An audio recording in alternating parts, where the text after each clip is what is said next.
Ingrid Heitz, bonjour. Vous êtes responsable développement de l'enseigne Mille Pattes. Tout d'abord, merci d'avoir accepté l'invitation de Franchise Magazine.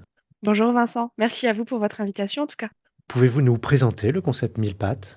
Bien sûr, Mille Pattes en fait est un réseau de franchises qui œuvre dans le service à la personne. C'est un réseau qui a été créé en 2005 par Flavien Coelho, qui était ancien pompier de Paris et qui a décidé d'œuvrer pour améliorer le quotidien de ses clients. Donc on propose un certain nombre de métiers dans le cadre du service à la personne qui vont de ce qu'on appelle le confort, c'est-à-dire l'entretien du cadre de vie, le ménage, le repassage, l'aide aux personnes âgées ou handicapées, mais aussi la garde d'enfants de plus et de moins de 3 ans, du bricolage et du jardinage et aussi du handicap, donc aider les personnes handicapées de moins de 60 ans. Où en est son développement en franchise? Alors on est très content puisque donc on existe depuis pas tout à fait 20 ans maintenant. On a été rejoint par un certain nombre de groupes en début d'année. Donc ça porte, on va dire, le nombre d'enseignes maintenant de points d'ouverture à une cinquantaine, les plus lointaines étant situées à Papeete, à La Réunion et en Martinique. Et quels sont vos objectifs de développement pour les années qui viennent?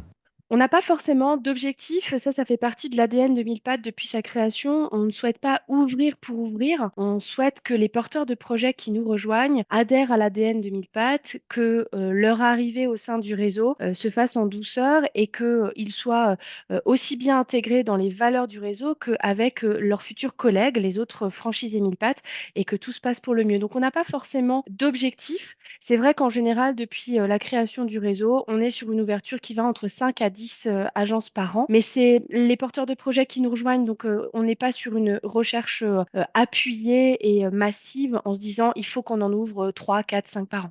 Et sur le profil type de vos futurs franchisés, quelles compétences, quelle expérience et quelle qualité vous recherchez en priorité?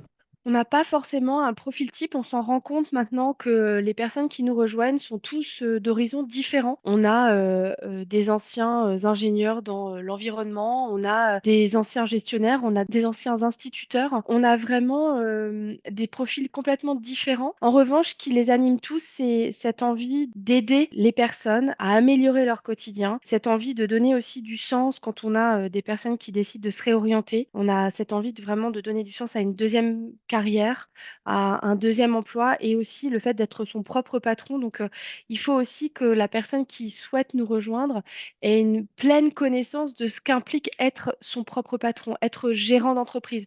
C'est pas simplement un titre, il y a plein de choses qui incombent à un patron et ça, il faut vraiment que le porteur du projet en ait vraiment conscience.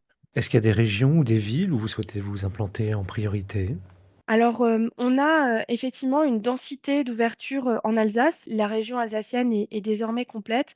On se rend compte qu'on a de plus en plus de demandes sur l'ouest de la France avec, la Vendée, la Bretagne. Nous, ce qu'on souhaite, c'est encore une fois être en capacité de répondre à un porteur de projet qui souhaite s'ouvrir en local. C'est-à-dire qu'on n'imposera pas à un futur, partenaire de s'installer, soit dans une zone urbaine ou citadine. On veut vraiment que son ouverture et son implantation correspondent à ses envies. Donc, on est plutôt sur un accompagnement et un conseil sur le lieu exact d'implantation plutôt que sur une vraie volonté de notre part de mailler de façon complète et définitive la métropole ou même hors métropole dans un délai à court ou moyen terme. Est-ce qu'il faut un local commercial avec vitrine pour exercer l'activité? Pas du tout, c'est pas obligatoire, d'autant plus que maintenant avec, les derniers, décrets qui ont changé, notamment au niveau de l'agrément prestataire et l'agrément mandataire, le fait d'avoir un pas de porte ou même un local commercial n'est pas du tout obligatoire. Simplement, ces homologations imposent d'autres particularités à côté. Mais non, ça n'est pas du tout obligatoire et on se rend compte qu'on a des agences qui ont, des grandes vitrines et qui n'ont pas un développement, plus rapide ou supérieurs à des personnes qui sont, dans des pépinières d'entreprise, par exemple. Quels sont les investissements à prévoir pour devenir franchisé Mille Pattes? En fait, ça va dépendre, du projet du futur, franchisé Mille Pattes. On est sur un investissement global, qui va entre 60 à 70 000 euros. À ça, il faut bien sûr, compter un apport personnel d'environ 20 000 euros. Et bien sûr, en fonction du projet, on a d'ailleurs un de nos partenaires qui nous a rejoints et qui a décidé de construire son local. Bien évidemment que l'investissement est complètement différent si on part sur une location ou sur un loyer dans une pépinière d'entreprise. Comment se déroule la formation de vos nouveaux franchisés? La formation se déroule en 2 temps. Un premier temps qui se déroule, au sein de notre, centre de formation, donc situé en Alsace, au siège social.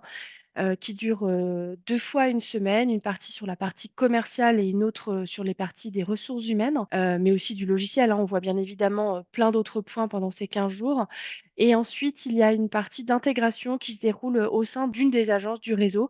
En général, on essaye, soit de privilégier une agence qui est proche du futur franchisé ou alors en fonction des activités qui vont être, prochainement proposées par le franchisé, on essaie de faire en sorte qu'il aille en intégration dans une agence qui va faire quasiment le même type d'intervention que lui.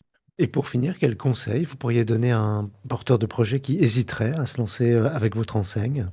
Quand un porteur de projet, décide, de se lancer en franchise, il faut qu'il soit déjà, sûr et convaincu de ce qu'il a envie de faire. Ça, c'est déjà une première chose et ensuite qu'il n'hésite pas à comparer, les différentes enseignes parce qu'un contrat de partenariat, que ça soit chez nous ou chez nos collègues, dure en moyenne entre 5 et 7 ans. C'est comme un mariage, hein, clairement avec, un contrat qui est signé au préalable, donc tout comme une union. Il faut vraiment qu'il soit sûr que les personnes avec lesquels il va être en contact quasi quotidiennement, surtout dans les débuts de son activité, lui correspondent, qu'on a les mêmes envies, les mêmes valeurs pour se décider. On n'est pas simplement sur, une charte graphique, bien sûr que ça joue, mais on est vraiment au-delà de ça, c'est-à-dire qu'il faut vraiment réfléchir à est-ce que, le dirigeant, l'animateur ou l'animatrice réseau, pour le coup la responsable ou le responsable de développement ont répondu de façon claire et transparente à toutes mes questions?